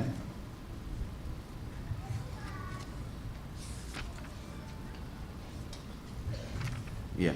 Saya tidak temukan di sini, saya tidak ingat halamannya, tapi yang jelas Anas bin Malik dikatakan adalah semua sahabat sepakat orang yang paling mirip sholatnya dengan Nabi SAW. Baik, sedikit kita bicara masalah sholat ini teman-teman. Nabi SAW pernah mengatakan dalam hadis Bukhari, sesungguhnya telah dicintakan dunia ini. Maaf, ini hadis riwayat Tirmidzi. Ya, seingat saya begitu. Dan ini dihasan sahihkan oleh beliau. Kata Nabi SAW, dicintakan dunia padaku karena adanya wanita, maksudnya wanita bisa dinikahi, atau saudari dilindungi, atau ibu dihormatin, gitu kan? Atau istri yang dijadikan sebagai pendamping. dan juga wangi-wangian, serta dijadikan kebahagiaanku semua di sholat. Makna daripada dijadikan kebahagiaanku dalam sholat artinya Nabi SAW paling peduli dengan sholat. Sampai Aisyah mengatakan kalau Nabi SAW sholat itu sampai telapak kaki beliau pecah-pecah. Sampai telapak kaki beliau pecah-pecah. Ini sebuah fadilat sendiri tentunya ya. Nah, Anas bin Malik disepakati oleh para sahabat adalah orang yang paling mirip sholatnya dengan Nabi SAW. Sampai-sampai Anas bin Malik berdiri sholat, kakinya mengeluarkan darah. Saking lamahnya kalau sholat. Tentu ciri semua sahabat kalau sholatnya luar biasa ya. Sampai dikatakan mereka kalau sholat, semua sahabat cirinya kalau sholat ini, mereka berdiri seperti batang pohon yang kuat. Gitu kan? Pernah disengat lebah, salah seorang mereka berdarah tapi tidak bergerak. Ya. Jadi memang banyak ciri khas sholat-sholat para sahabat. Di antaranya Anas bin Malik ini punya fadilah sendiri berhubungan dengan masalah ini. Yang ketiga teman-teman sekalian, Anas bin Malik, ya ini ibrah dan pelajaran. Dari pelajaran kehidupan beliau, kita temukan juga selain sholat adalah ibadah yang Nabi SAW paling muliakan dan akhirnya Anas bin Malik mengambil itu karena jadi pembantu. Juga pelajaran yang kita ambil nanti dari kehidupan Anas adalah mulianya doa Nabi Muhammad SAW. Dan tentu Allah sudah takdirkan kita tidak hidup dengan beliau. Kita kalau hidup, lihat hidupan para sahabat. Ada sahabat-sahabat yang cerdas. Cerdasnya itu mereka selalu tidak pernah melewatkan waktu kalau bertemu dengan Nabi kecuali minta, ya Rasulullah doain saya. Ya Rasulullah doain saya. Doa Nabi SAW beda, tidak seperti doa kita. Doa Nabi SAW umumnya mustajab gitu kan. Dan ini disebutkan dalam riwayat Anas bin Malik ini karena pernah waktu Nabi SAW main ke rumahnya, ke rumah ibunya Ummu Sulaim, kemudian ada tantenya dia Ummu Haram, kemudian juga bersama dengan Anas bin Malik dan beberapa keluarganya, Nabi SAW main di situ. Lalu kemudian Nabi SAW sempat tertidur. Lalu Ummu Sulaim ini, ibunya Anas, melihat Nabi SAW berkeringat. Lalu dia pun mengambil botol-botol, diletakkan di bawah pakaian Nabi SAW. Jadi beliau tidur di ada seperti kalau kita kursi, tapi kursinya dari pelapa-pelapa kurma. Ada netes keringat Nabi, diletakkanlah botol di bawahnya sehingga jatuh keringat tersebut. Lalu Nabi SAW terkaget. Lalu Nabi mengatakan, apa yang kau lakukan? Dia Ummu Sulaim mengatakan ibunya Anas, ya Rasulullah, saya jadikan keringat anda minyak wangi buat saya dan anak-anak saya. Kata Nabi SAW dalam sebuah riwayat, asabti, kau sudah mendapatkan itu. Lalu Ummu Sulaim mengatakan, ya Rasulullah, ini Anas nih, Anas, saya punya hajat penting. Ya. Kata Nabi SAW, apa hajatnya? Doakan dia, doakan dia. Maka keluarlah doa Nabi SAW yang masyhur, dan ini kemuliaan buat Anas radhiyallahu anhu yang disebutkan dalam banyak riwayat sahih. Dan ini kalau teman-teman yang pegang buku di lembaran pertama di halaman 103 di buku kita ini, doa Nabi, Allahumma akthir malahu wa waladahu wa barik lahu fi. Ya Allah, perbanyaklah harta dan anaknya dan berkahilah untuknya harta dan anak itu. Tentu teman-teman sekalian, kalau kita mau baca tentang kisah berhubungan dengan masalah ini, kita bisa melihat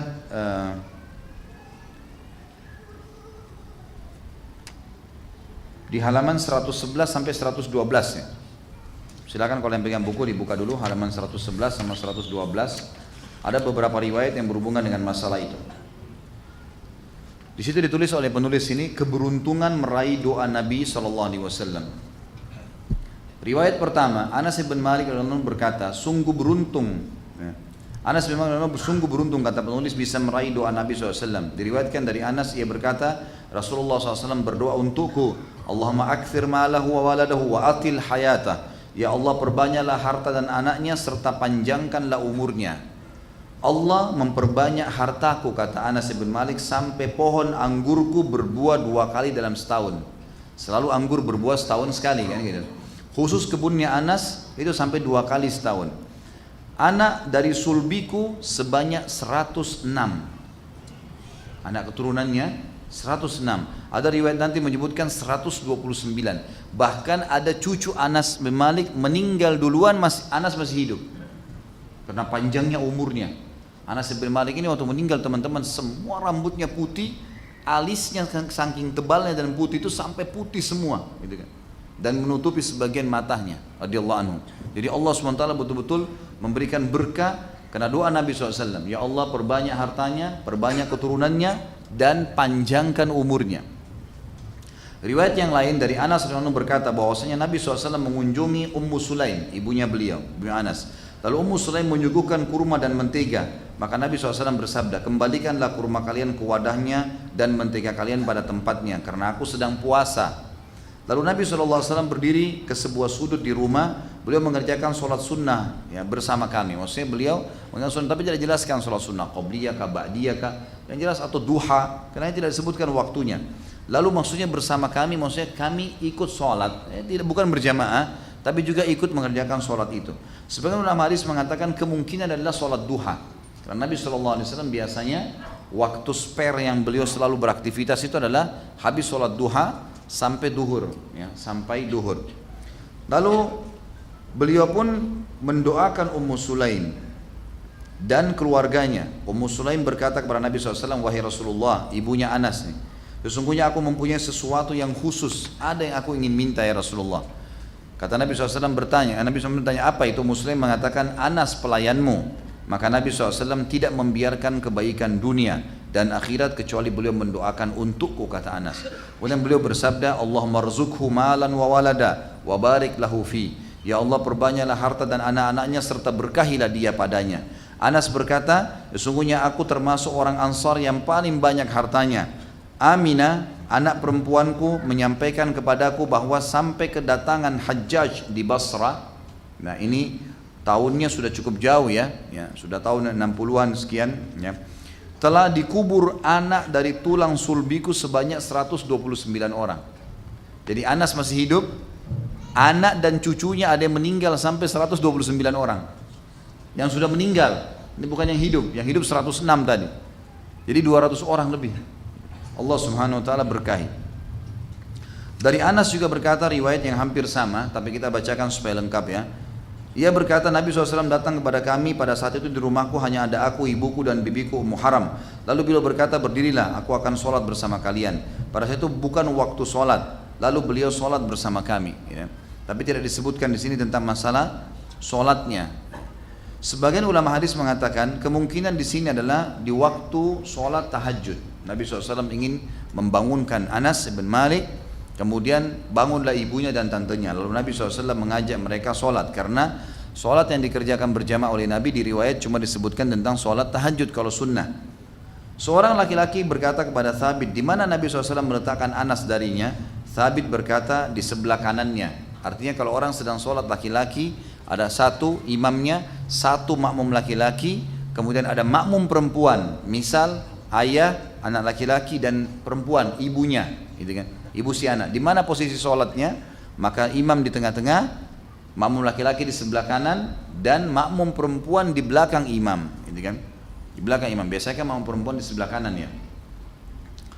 Lalu dikatakan di sini, Anas berkata kemudian Nabi SAW berdoa untuk kami penghuni rumah dengan segala kebaikan dunia dan akhirat. Lalu ibuku berkata, wahai Rasulullah, berdoalah untuk pelayan kecilmu Anas. Maka Rasulullah SAW berdoa dengan segala kebaikan. Di akhir doa tersebut berbunyi, Allahumma akthir malahu walada wa barik lahu fi. Ya Allah perbanyaklah harta dan anaknya dan berkahilah dia padanya. Baik, kalau anda bertanya kepada saya, lalu Ustaz, itu Anas bin Malik, manfaatnya Nabi SAW sudah doakan. Apa yang kita bisa ambil pelajaran dari doa Nabi SAW ini? Ucapkan doa yang sama. Antum amalin tuh. Ya Allah perbanyaklah hartaku, keturunanku, dan juga panjangkanlah umurku. Itu diantara doa, karena Nabi SAW berdoa ini untuk Anas ya. Jadi antum bisa berdoa karena banyaknya keturunan, banyaknya harta, dan juga ya, panjangnya umur dalam ketaatan kepada Allah, sebuah nikmat yang luar biasa Allah SWT berikan. Jadi selalu berdoa.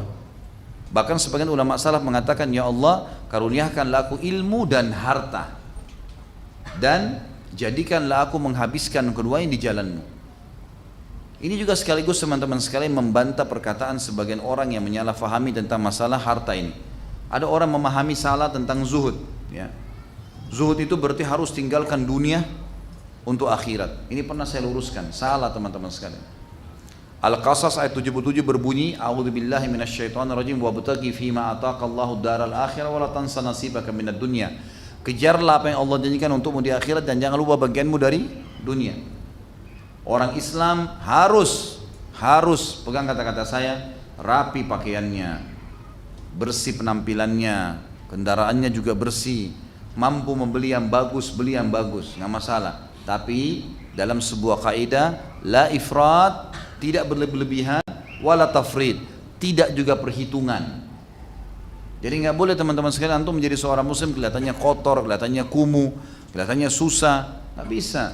Kecuali memang keadaan benar-benar harus seperti itu ya. Memang terjadi kebangkrutan, memang susah. Kalau enggak jangan. Jangan kesannya orang tuh, apalagi kalau sudah ikut pengajian kemudian orang ngomong di sebelahnya bisa pingsan karena bau mulutnya, ya. Atau bau badannya yang nggak enak kalau orang sholat di sebelahnya. Gitu. Ini semua nggak boleh ada.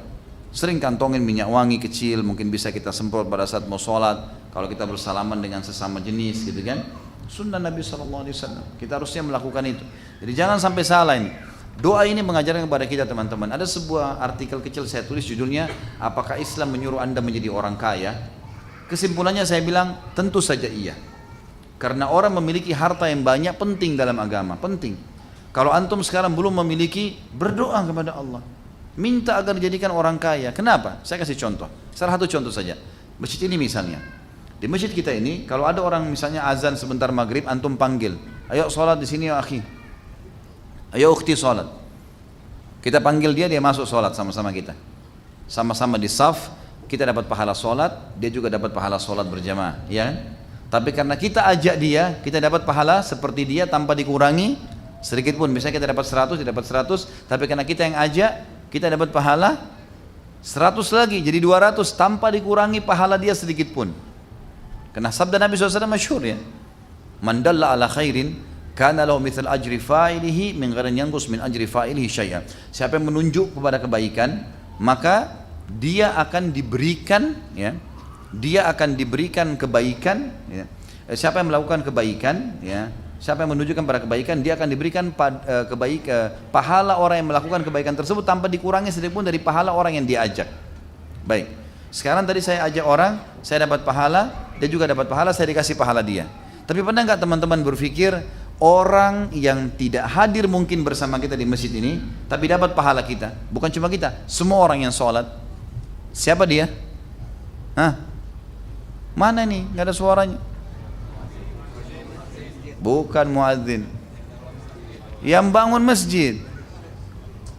Dari duitnya yang dia kasih ini, satu masjid dipanen pahalanya. Mungkin dia sudah nggak hadir di sini, mungkin kita nggak tahu.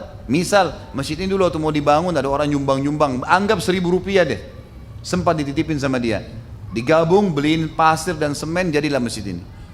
Mereka panen pahala, bukan cuma saya sama teman saya, tapi semuanya. Lihat pengaruh harta besar sekali. Pernah ada sahabat berkata miskin nih kepada Nabi SAW, ya Rasulullah, maaf teman, jangan sampai tersinggung, jangan sampai nganggap kita anggap remeh orang miskin, bukan. Kita mau menyampaikan tentang kedudukan Islam memandang mana kaya dan miskin ini. Kata Nabi SAW, dan kita semua bisa mengubah nasib ya. Tidak ada yang tidak bisa mengubah nasib. Bisa 1 tahun, 2 tahun berdoa, berikhtiar, insya Allah akan dikasih. Kata apa namanya? Saya sampai lupa apa yang mau dibahas. Subhanallah. Baik. Yang jelas kita dianjurkan teman. Nah, baik. Kalau kita sahabat miskin pernah datang kepada Nabi SAW lalu berkata begini dalam hadis Bukhari, ya Rasulullah, sahabat-sahabat kami yang kaya mengalahkan pahala-pahala kami karena apa yang kami kerjakan mereka kerjakan. Misal kami sholat mereka sholat, kami zikir mereka zikir, kami berdoa mereka berdoa, kami berjihad mereka berjihad, gitu kan. Tapi mereka mengalahkan kami dari sisi mereka bersedekah, kasih keluar harta. Kami nggak punya itu. Beritahukan kami amalan, kalau kami kerjakan kami dapat pahala sama dengan sedekah mereka. Kata Nabi, bacalah 33 kali subhanallah, alhamdulillah, Allahu Akbar. Karena akan dapat pahalanya. Ternyata hadis ini tidak terkekang di mereka saja, tersebar. Sahabat-sahabat yang kaya mengetahui zikir 33 subhanallah, alhamdulillah, Allahu Akbar ini sama pahala sedekah yang besar. Mereka amalin lagi tuh. Sahabat miskin datang lagi ke Nabi SAW, ya Rasulullah, yang kaya udah dengarin tuh, seakan sampaikan kami lagi nih, gitu kan. Kata Nabi, dzalika fadlullahi yu'tihi may yasha. Itu karunia Allah yang Allah berikan kepada siapa yang Dia inginkan. Itu karunia teman-teman sekalian ya. Jadi kejar prestasi dunia, dan saya sarankan teman-teman kunjungi ceramah di YouTube khusus saudaraku ini adalah rahasia rezekimu. Tentu ini sudah banyak yang kunjungin, tapi waktu itu saya masih sampaikan 10 kiat menambah dan memperanakan rezeki. Ada kemarin ceramah terakhir tablik akbar di Makassar, insya Allah teman-teman tim sudah upload baru. Itu ada 15 kiat saya tambahkan di situ. Tambah 5 kiat lagi, mudah-mudahan itu akan sangat bermanfaat. Dan banyak teman-teman alhamdulillah yang sudah praktekin. Setelah beberapa waktu mereka mengatakan memang Ustaz, alhamdulillah berhasil, gitulah. Berhasil. Jadi lebih baik dari sebelumnya. Dan ingat ya, Allah kalau mau memberikan sebuah perubahan kepada kita memang tidak drastis. Di dunia ini kita punya proses. Kita lapar, prosesnya kalau minta sama Allah, dapat makanan dulu, kunyah dulu, kenyang dulu, telan dulu, baru kemudian masuk ke hilangin lapar. Seperti itulah. Capek, tidur dulu, bangun, baru kemudian hilang capeknya. Seperti itulah. Haus, kita cari air dulu, minum, ditelak, dituguk, baru kemudian hilang hausnya. Seperti itulah. Jadi ada proses teman-teman. Jangan antum tiba-tiba menghayal jadi miliarder dalam 1 hari atau 2 hari. Yang penting sudah berdoa ikhtiar, tapi ini termasuk doa. Banyak harta, juga banyak keturunan. Kalau ada godaan syaitan yang mengatakan kepada antum atau bisu atau isu yang sampai ke antum, kalau anak banyak nanti pusing ngurusnya. Emang pasti ada pengorbanan waktu. Tetapi anak-anak ini kalau jadi udah besar semua, baru kita rasakan manfaatnya. Mungkin masih kecil mereka lari-lari, mereka buat masalah. Wajarlah suka dukanya gitu kan. Semua ada pahalanya. Tapi kalau mereka sudah besar dan kita berhasil mendidik menjadi ahli Quran, menjadi ulama, mendoakan kita, itu luar biasa. Berapa banyak orang yang sudah anak-anaknya sudah besar, akhirnya sudah bakti dengan dia, baru dia rasakan manfaatnya, gitu kan? Saudara saya sendiri sampai nyesal kenapa cuma punya 4 orang anak, bahasanya begitu. Iya. Misal pada saat anak-anaknya sudah mulai besar, udah pada keluar negeri, udah keluar, akhirnya dia sendirian sama suaminya, gitu. Nggak ada lagi orang yang ngurus gitu. Tapi masya Allah ada orang yang punya anak banyak, anak-anaknya sudah ada yang sudah berumah tangga, ada yang masih tinggal sama dia di rumah, masih terus aktif seperti dulu, ngurus anak dan semuanya, banyak besar manfaatnya. Makanya kata Nabi SAW, nikahlah wanita yang penyayang dan subur karena saya bangga dengan jumlah umatku pada hari kiamat. Juga sekali lagi, gunakan tenaga orang, gunakan tenaga, gitu kan? Tenaga misalnya panggilkan guru-guru tahfidz Quran, panggilkan guru privat di rumah, pakai kalau ada rezeki, pakaikan pembantu untuk mengurus, nggak ada masalah. Tapi jangan lepas tangan. Nggak boleh lepas tangan di sini ya. Karena kalau lepas tangan sama sekali tentu pendidikan anak itu akhirnya yang panen pahalanya ada orang-orang yang mendidiknya. Seperti itulah. Kemudian juga minta dipanjangkan umur boleh, tapi ini dihubungkan dengan riwayat yang lain berbunyi kata Nabi SAW ya, sungguh sebaik-baik harta adalah di tangan seseorang hamba yang saleh dan sebaik-baik umur yang panjang di dalam ketaatan kepada Allah Subhanahu wa taala. Baik, ini pelajaran ya. Jadi berdoalah seperti itu teman-teman sekalian supaya Allah SWT berkahi apa yang telah diberikan kepada kita. Sekarang kita masuk teman-teman ke manaqib. Manaqib itu kelebihan Anas bin Malik, kelebihan beliau. Tentu saya akan mulai dari namanya Anas bin Malik dan dia dari suku Khazraj dari Madinah, ya, suku asli Madinah.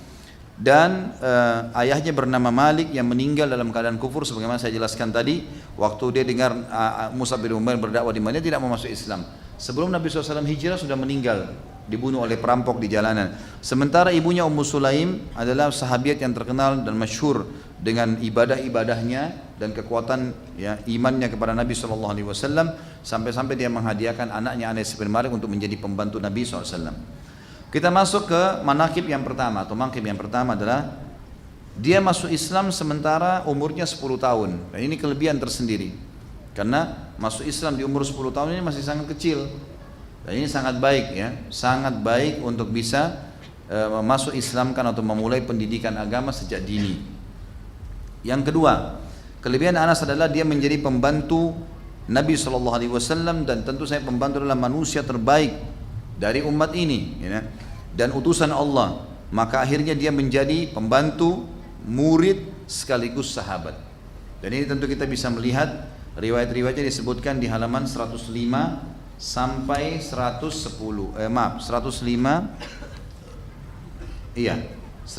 sampai 106. Sebenarnya sih disebutkan di sini riwayat-riwayat ini sampai 110 betul. Tentang kisah-kisah bagaimana Nabi SAW menceritakan kalau Nabi SAW itu karena dia pembantu jadi dia menceritakan banyak hal. Di antaranya saya bacakan dulu di sini di halaman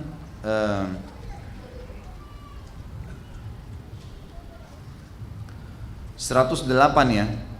Dari Anas radhiyallahu anhu ia berkata, demi Allah aku telah melayani Nabi SAW selama 9 tahun. Aku tidak pernah melihat beliau berkata kepadaku ketika aku melakukan sesuatu, mengapa engkau melakukan ini, dan beliau tidak pernah berkata kepadaku kenapa aku meninggalkannya, mengapa engkau tidak melakukan ini dan itu. Anas juga berkata Rasulullah SAW adalah orang yang paling baik akhlaknya. Pada suatu hari beliau mengutusku untuk sebuah keperluan, lalu kemudian aku berkata, demi Allah aku tidak akan pergi. Tetapi dalam hatiku terbersit untuk pergi menunaikan apa yang diperintahkan Nabi SAW kepadaku. Aku berangkat dan melewati anak-anak yang sedang bermain-main di pasar. Tiba-tiba seseorang memegang tengkukku dan di belakang, dan lalu aku menoleh. Lalu dia berkata, baru dia ternyata adalah Rasulullah. Aku melihat beliau tertawa. Lalu ternyata dia berkata, wahai Unais, apakah engkau sudah pergi sebagaimana aku telah perintahkan? Maka aku menjawab, iya, aku akan pergi sekarang. Riwayat yang lain, Anas bin Malik juga mengatakan, jika Rasulullah SAW bertemu dengan seseorang, lalu beliau menjabat tangannya, karena dia yang paling selalu bersama Nabi, jadi dia tahu, sampai kepada hukum-hukum kecil seperti ini. Jika Rasulullah SAW bertemu dengan seseorang, lalu beliau menjabat tangannya, maka beliau tidak melepaskannya sebelum orang tersebut melepaskan tangannya. Beliau tidak memalingkan wajahnya dari orang itu sebelum orang itu memalingkan wajahnya.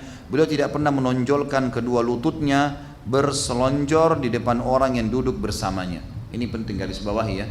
Jadi teman-teman sekalian, ini kalau kita lagi duduk sama orang siapapun, termasuk orang yang lebih muda sekalipun, apalagi kalau orang tua, jangan selondorin kaki ke arah dia. Ini adabnya. Kita duduk bersih lah, gitu kan? Kalaupun kita harus kaki kita pegal benar, berdiri pindah ke tempat lain. Adabnya begitu. Ataupun harus di situ pamit, maaf ya, kita arahkan. Misal orang depan kita arahkan ke arah sana. Kaki saya pegal, saya harus lurusin. Tapi banyak orang subhanallah tidak begitu. Nggak ada adab, dia tidak faham. Nabi SAW tidak pernah selonjorin kakinya di depan orang lain. Nabi ini ke orang lain, apalagi kita gitu.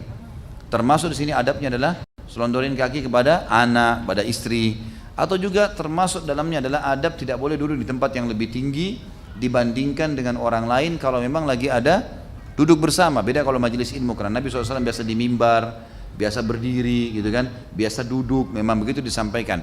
Itu beda karena penyampaian agar semua orang bisa melihat. Seperti orang khutbah Jumat, memang tidak bisa. Maka ini berbeda. Tapi kalau enggak, kita lagi duduk teman-teman sekalian, maka ada orang memang begitu. Lain kalau kakinya sakit ya, mungkin. Kalau ini enggak, memang dia mau dia selalu lebih daripada orang lain, punya kedudukan sendiri. Ini kalau tidak ada udzur syar'i maka termasuk yang dilarang di sini. Anas bin Malik juga meriwayatkan dalam riwayat yang lain. Tentu semua ini diriwayatkan oleh Imam Muslim ya, hadis-hadis sahih semua ini. Ada dilihat, bisa dilihat di footnote-nya. Anas bin Malik juga berkata, salah seorang hamba sahaya wanita yang masih kecil di Madinah bisa menggandeng tangan Rasulullah SAW dan membawanya kemana saja dia mau. Kemana saja dia mau. Riwayat yang lain, Anas bin Malik juga berkata, Rasulullah SAW tidak diminta sesuatu atas nama Islam, kecuali pasti beliau memberinya. Minta bantuan, minta apa pasti beliau memberinya. Anas berkata, seorang laki-laki datang dan Nabi SAW memberinya kambing di antara dua gunung. Lalu dia pulang kepada kaumnya dan berkata, wahai kaumku, masuklah kalian ke dalam Islam. Sesungguhnya Muhammad memberi dengan pemberian yang tidak buat kita takut miskin. Ini semua hadis riwayatkan Anas, kita angkat ya. Hadis riwayat Anas yang lain juga radhiyallahu anhu, ada di sini beberapa hadis yang diangkat oleh penulis. Ia berkata, Rasulullah SAW datang ke rumahku lalu beliau tidur di siang hari. Beliau keringatan, maka ibuku mengambil botol lalu memasukkan keringat Nabi SAW ke dalamnya. Pada saat Nabi SAW bangun lalu beliau berkata, wahai Ummu Sulaim, apa yang engkau lakukan? Ummu Sulaim menjawab, ini adalah keringatmu. Kami akan memasukkannya ke dalam minyak wangi kami, karena ia adalah minyak wangi yang paling wangi. Anas bin Malik juga meriwayatkan yang lain. Rasulullah SAW adalah orang yang paling wajahnya paling tampan, paling dermawan, paling pemberani. Pada suatu malam, ini hadis diceritakan, orang-orang Madinah dikejutkan oleh suara. Jadi ternyata ada suara gemuruh perampok-perampok yang masuk ke Madinah. Jadi kan, kata Anas bin Malik, suara tersebut ya, bergemuruh sehingga orang Madinah kaget. Maka mereka bersegera menuju ke suara itu. Lalu berpapasan dengan Nabi SAW. Ternyata waktu mereka datang, dalam riwayat dikatakan berkumpul di depan rumah Nabi SAW, ternyata suara itu sudah hilang. Dan mereka melihat dari kejauhan, ternyata Nabi SAW datang dari arah suara tadi. Jadi Nabi SAW sudah mengusir sendiri perampok-perampok itu. Ini contoh pemimpin yang luar biasa.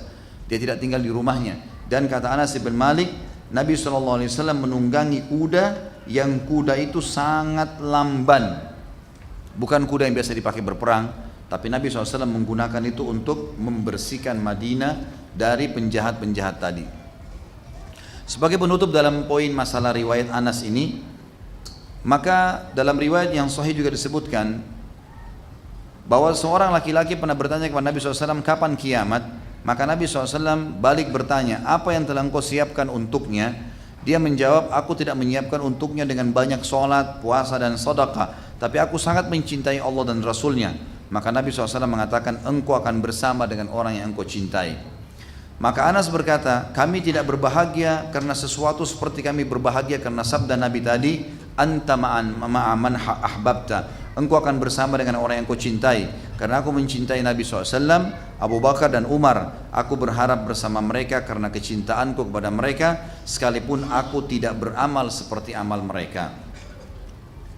Ini ibrah dan pelajaran tentang masalah Anas bin Malik menjadi pembantu, menjadi murid dan juga menjadi sahabat Nabi dari halaman 105 sampai halaman 111. Kemudian yang ketiga teman-teman sekalian yang kita bisa ambil dari kelebihan Anas adalah doanya Nabi SAW tadi. Doanya Nabi SAW tadi untuknya yang tidak pernah disebutkan untuk sahabat yang lain. Dan ini disebutkan di halaman 111 sampai 112 yang sudah saya bacakan tadi. Yang keempat, Anas bin Malik terkenal sebagai ahli ibadah, tidak pernah meninggalkan ibadah. Dan dia hidup 80 tahun setelah meninggalnya Nabi SAW. Nabi SAW meninggal di awal tahun 11 Hijriah, maka Anas bin Malik meninggal di tahun 91 Hijriah. Jadi ini termasuk sahabat yang terakhir meninggal dunia. Dan ini teman-teman bisa lihat di halaman 117 dari buku kita, karena kita bedah buku tentunya, jadi bisa dilihat di situ. Disebutkan ibadah Anas. Abu Hurairah meriwayatkan berkata, aku tidak pernah melihat seseorang yang sholatnya paling mirip dengan Rasulullah SAW daripada anaknya Ummu Sulaim. Maksudnya adalah Anas bin Malik. Anas bin Sirin berkata, Anas bin Malik adalah orang yang paling bagus sholatnya ketika sedang mukim dan ketika sedang safar.